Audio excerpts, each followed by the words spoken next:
আবহাওয়ার এই মুহূর্তের গুরুত্বপূর্ণ খবর। পশ্চিমবঙ্গে বর্ষা বিদায় পর্ব শুরু হবে জানিয়ে দিল আলিপুর আবহাওয়া দপ্তর এবং ভারতীয় মৌসুম ভবন।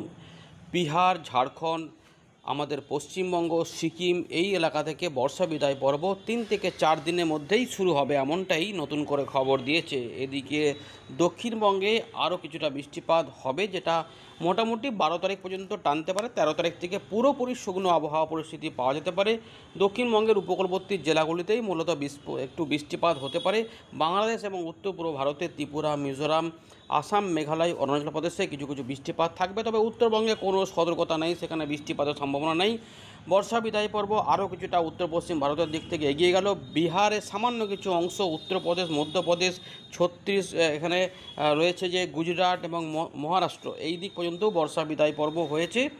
এবারে দক্ষিণ ভারতে কিছু বৃষ্টিপাত বিক্ষিপ্তভাবে থাকবে। বঙ্গোপসাগরে এবং সংলগ্ন দক্ষিণ বাংলাদেশের কাছে রয়েছে ঘূর্ণাবর্ত এবং আসামের মধ্যভাগে ঘূর্ণাবর্ত কাজ করছে, যার জন্যই এত মেঘ কিন্তু আমরা দেখতে পাচ্ছি। তবে বৃষ্টিপাত সব জায়গাতে হবে না। আমাদের পশ্চিমের দিকে যে জেলাগুলি রয়েছে, দক্ষিণবঙ্গের পুরুলিয়া, বাঁকুড়া, তার পাশাপাশি 2 বর্ধমান, বীরভূম এবং মুর্শিদাবাদ, তার সঙ্গে ঝাড়গ্রাম, পশ্চিম মেদিনীপুরের পশ্চিম দিকগুলো থেকে শুকনো আবহাওয়া পরিস্থিতি পাওয়া যাবে। যদিও সামান্য বৃষ্টিপাতের সম্ভাবনা বলেছে আলিপুর আবহাওয়া দপ্তর, যেগুলো বিক্ষিপ্তভাবে হতে থাকবে। 2 চব্বিশ পরগনা, হাওড়া, তার পাশাপাশি একটু আধটু 2 মেদিনীপুর এবং টুকটাক হুগলি বা বর্ধমানের আশেপাশে একটু আধটু যেতে পারে। তবে বাংলাদেশে কিছু অংশে বৃষ্টিপাত থাকবে। এদিকে মাসের শেষে গভীর নিম্নচাপ বা ঘূর্ণিঝড় তৈরি হতে পারে, সেগুলো অন্ধ্রপ্রদেশ বা তামিলনাড়ুর দিকে যাওয়ার সম্ভাবনায় বেশি রয়েছে। আমরা পুরো বিষয়ে আলোচনা করতে থাকছি, আপনি দেখতে থাকুন। ইতিমধ্যে আমরা একবার দেখে নিই যে নিম্নচাপ এইসব নিয়ে কী আপডেট উঠে আসছে।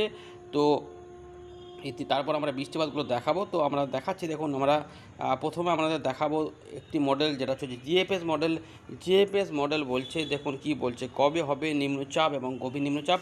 আপাতত বর্ষা বিদায় পর্ব 15 তারিখের মধ্যেই আমাদের বাংলাতে হয়ে যাবে, কিন্তু যেটা হবে তৃতীয় সপ্তাহ পার করে চতুর্থ সপ্তাহের শুরুর দিক থেকে আমাদের বঙ্গোপসাগরের দক্ষিণ পূর্ব এই দিকের অংশ থেকে নিম্নচাপ শক্তি বৃদ্ধি করতে পারে এবং সেই নিম্নচাপ শক্তি বৃদ্ধি করে গভীর নিম্নচাপ এবং ঘূর্ণিঝড়েও পরিণত হতে পারে, বা অতি গভীর নিম্নচাপ কিছু একটা হয়ে কিন্তু একটা পূর্বাভাস আসছে, যেটা শ্রীলঙ্কা এবং তামিলনাড়ু এই দিকে যেতে পারে। এবং এই মুহূর্তে যেটুকু আপডেট পাওয়া যাচ্ছে সেটা কিন্তু এইখানে অবস্থান পাওয়া যাচ্ছে 24 তারিখের দিকে, এবং 105 কিলোমিটার বা তার অধিকও কিন্তু 114, 15, 16 কিলোমিটার পর্যন্ত বায়ুর ঝাপটা আমরা দেখতে পাচ্ছি। এবং বায়ুর গতিবেগ যদি দেখা যায় যে এটা 65 কিলোমিটার পেরোচ্ছে কিনা, অবশ্যই পেরোবে বলেই কিন্তু দিচ্ছে। 84, 85 কাছাকাছি পাওয়া যায়, সুতরাং এটা ঘূর্ণিঝড়ের ইঙ্গিত দিচ্ছে, বুঝতে পারছেন।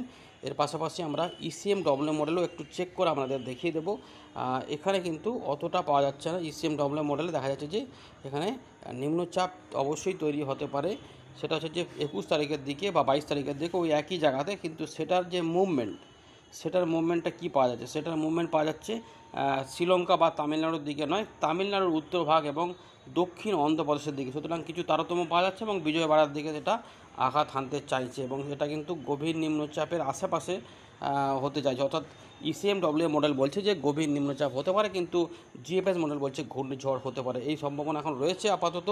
যাই হোক, আমরা এখন বৃষ্টিপাতগুলো নিয়ে দেখব যে, এবং শুকনো আবহাওয়া পরিস্থিতি যেটা শুরু হতে চলেছে বাংলাতে আসছে, বিহার, ঝাড়খণ্ড এগুলো সব শুকনো আবহাওয়া পরিস্থিতি হয়ে যাবে। তো ইতিমধ্যে শুকনো আবহাওয়া পরিস্থিতি চলছে।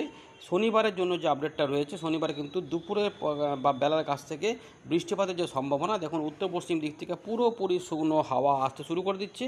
এবং আমরা যদি দেখি যে দক্ষিণবঙ্গে কিন্তু পশ্চিমের দিকে কোনো বৃষ্টিপাত থাকবে না, উল্লেখ রোদ এবং আংশিক মেঘলা থাকতে পারে, কিন্তু বৃষ্টিপাতের যে সম্ভাবনা সেগুলো রয়েছে দীঘা, মন্দারমণি, কাঁথি, হলদিয়া, তমলুক, কোলাঘাট, কিছুটা বালিচক, উলবেড়িয়া, বারুইপুর, বিষ্ণুপুর, এখানে জয়নগর এগুলো রয়েছে। এর পাশাপাশি চন্দননগর, কলকাতা, উত্তর দক্ষিণ হাবড়া, পানিহাটি, এর পাশাপাশি কিছুটা আমতা এবং পান্ডুয়া, চাকদা, বনগাঁ, এর পাশাপাশি এগুলো বাংলাদেশেও যেতে চাইছে, যেগুলো রয়েছে সাতক্ষীরা, খুলনা, যশোর, লোহগড়া এবং পিরোজপুর, মঠবেড়িয়া পর্যন্ত, এই দিক পর্যন্ত রয়েছে। এবং এগুলো বাংলাদেশ হয়ে ত্রিপুরা, মিজোরামের দিকেও কিন্তু বিভিন্ন অংশে এই অংশটাতে বৃষ্টিপাতের সম্ভাবনা কিন্তু এখানে রয়েছে, বুঝতে পারছেন।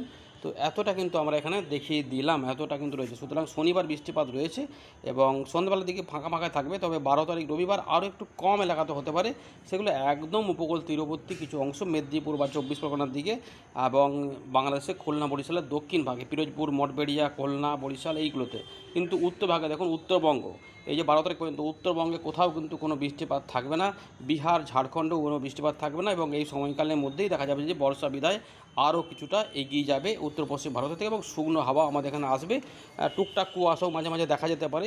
এবং এরপরে কি হবে 16, 17, 18 দেখুন কোনো বৃষ্টিপাত নেই। 19 তারিখের দিকে কোনো বৃষ্টিপাত হবে কি, একটা ঘূর্ণাবর্ত বঙ্গোপসাগরে পাওয়া যাচ্ছে, তার প্রভাবে 20 বা 21 তারিখের আশপাশ থেকে আমাদের সামান্য সামান্য কিছু বৃষ্টিপাত দেখুন একদম উপকূল তীরবর্তী অংশ সহ এইগুলোতে কিন্তু পাওয়া যেতে পারে। ভালো করে দেখুন, এই যে 21 থেকে 22 নিম্নচাপ যখন হতে শুরু করবে দক্ষিণ বঙ্গোপসাগরের দিকে, তখন থেকে কিন্তু এই 20, 21 বা 22 তারিখের আশপাশ থেকে কিছু কিছু করে বিক্ষিপ্তভাবে হালকা এবং মাঝারি বৃষ্টিপাত পাবে। সুতরাং পশ্চিম দিকে কিন্তু কোনো বৃষ্টিপাত নেই। এই রয়েছে আপাতত আপডেট। ধন্যবাদ।